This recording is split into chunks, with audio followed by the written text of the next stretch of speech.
할렐루야. 오늘은 데살로니가후서 두 번째 시간입니다. 오늘은 데살로니가후서 1장 5절 말씀을 통해서 환난의 두 가지 의미, 이런 제목으로 함께 말씀의 은혜를 나누려고 합니다. 사도 바울은 데살로니가후서 1장 5절에서 데살로니가 교회 성도들이 받는 모든 핍박과 환난에 대해서 이는 하나님의 공의로운 심판의 표라고 말합니다. 그리고 너희로 하여금 하나님 나라에 합당한 자로 여기심을 얻게 하려 함이라, 이렇게 말합니다. 바울의 이 말은 복음으로 인해서 핍박과 환난 중에 있는 데살로니가 교회 성도들에게 큰 위로가 되고 있다는 것입니다. 그리스도인들에게 오는 두 가지 환난, 어떤 것이 있을까요? 그리스도인들에게는 환난이 있어요. 그런데 그 고난이 두 가지 모습으로 찾아온다는 겁니다. 그리스도인들에게는 생활의 궁핍함과 질병에서 오는 환난이 있어요. 이 같은 환난은 가정의 큰 십자가가 아닐 수가 없어요.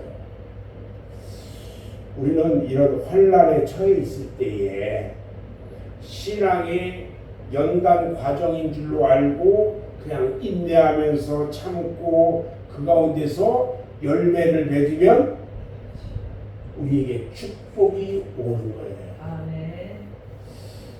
세상 사람에게도요, 그들의 생애에 여러 가지 환난이나 고난이 오지만은 그들에게 오는 그 고난이나 환난은 믿음의 연단은 될 수 없어요. 그렇기 때문에 아무런 의미가 없다는 거죠. 그러나 그리스도 안에 들어온 그 사람들에게는요, 이 같은 고난이나 환난도 그들의 신앙생활에 유익이 될 뿐만 아니라 축복의 밑거름이 된다는 거예요. 참으로 놀라운 일이 아닐 수 없어요. 그리스도인들에게 오는 또 다른 한 가지는 환난이 있어요. 환난. 그리스도를 위해서 받는 환난이에요. 이것은 그리스도를 위한 그 고난이란 이 말은 그리스도의 이름과 그리스도의 계명을 지키기 위해서 받는 고난을 의미하고 있다는 겁니다. 성경은 이런 고난에 대해서 하나님의 영광이 임하는 고난이라고 말씀해주고 있어요. 상급이 약속된 고난이에요. 그런데 이런 고난은 희생이 따라야 된다는 거예요. 그리고 자신의 모든 것을 희생할 수 있어야 한다는 거예요. 그리스도인이 이 같은 고난을 만나서 승리를 하면 생명의 멸관을 받아요. 아멘. 그래서 주의 뜻대로 살기를 사모하는 진실한 주의 성도들은 이런 환난을 와라 피하지는 않아요. 그 환난을 다 감내한다는 거예요. 히브리서 11장 36절 이하에 이렇게 말씀합니다.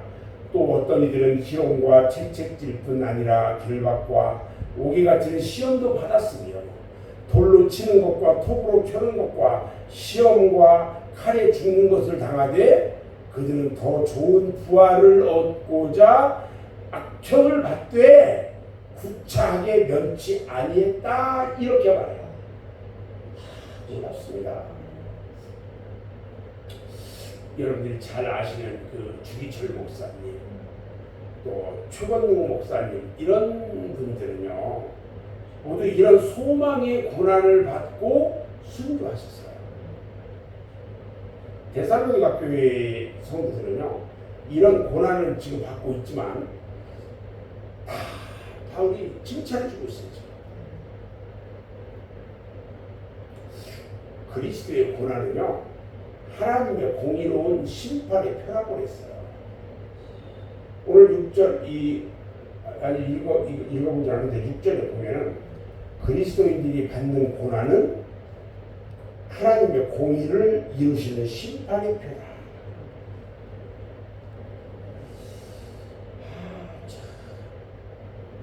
심판의 표예요.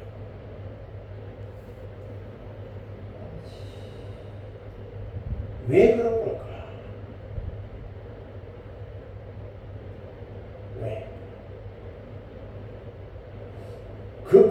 안에는요 영광과 심판의 두 가지 뜻이 담겨져 있기 때문에 그래요. 즉 우리들로 환난을 당하게 하는 자에게는요 환난을 당하게 하잖아요. 당하게 하는 자에게는 하나님의 공의로운 심판의 표가 된다고 말해요. 환난을 받는 우리에게는 안식으로 갚으시는 하나님의 공의의 표가 된다고 하신 거예요. 요한계시록 18장 5절 6절에 보면 그들의 죄는 하늘에 사무쳤고 하나님은 그 불의한 일을 기억하시는데 그가 준 그대로 그에게 주고 그 행위대로 갑절로 갚아주라 이렇게 말씀하고 있어요. 우리 그리스도인들의 고난은요 하나님 나라에 합당한 자로 만들어요. 그리스도인들이 환난을 받는 것은 그것이 어떤 것이건 하나님 나라에 합당한 자로 여기심을 얻게 하시려는데 목적이 있다는 거예요. 우리는 고난을 주시는 하나님의 목적을 이해하면서 우리가 받는 고난이나 환난을 은혜스럽게 받아들일 수 있어야 한다는 거예요. 우리의 세계에 만약 우리에게 오는 고난이나 환난이 전혀 없다면 그 사람은 하나님 나라에 합당한 자로 연단받을 기회가 없다는 거예요. 우리가 받는 시련을 통해서 하나님은 우리들로 하여금 하나님 나라에 합당한 사람으로 만드신 기회로 삼기 때문에 우리는 고난이나 환난을 두렵게 여기거나 그런 일 중에 낙심하거나 좌절하지 않고 믿음으로 이겨내야 한다는 것이에요.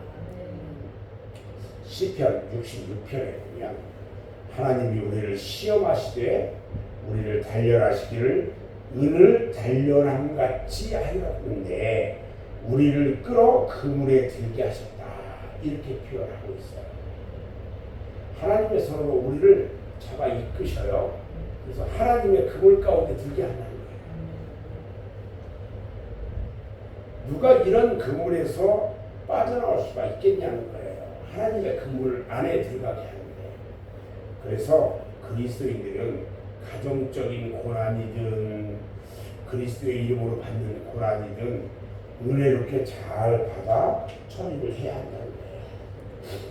이런 고난을 통해서 하나님께서 내게 이루시고자 하는 바를 이루어 드리면 오히려 그 고난의 짐을 주님이 지시기 때문에 가볍게 질 수가 있다는 거예요. 결론적으로 바울은 데살로니가 교회 성도들에게 너희가 그 나라를 위하여 고난을 받는다 이렇게 말해요. 우리가 받는 고난은요 우리가 그 고난에 나타나 보이는 하나님의 뜻을 살펴서 드린다면 이것은 놀라운 축복이 아닐 수가 없다는 거예요. 지금 당하고 있는 우리 모든 사람들의 고난도요 이 같은 차원에서 은혜롭게 여기고 오히려 기뻐하기를 주님의 이름으로 축원합니다. 오늘 하루도 크신 은혜 가운데 있기를 주님의 이름으로 축원합니다.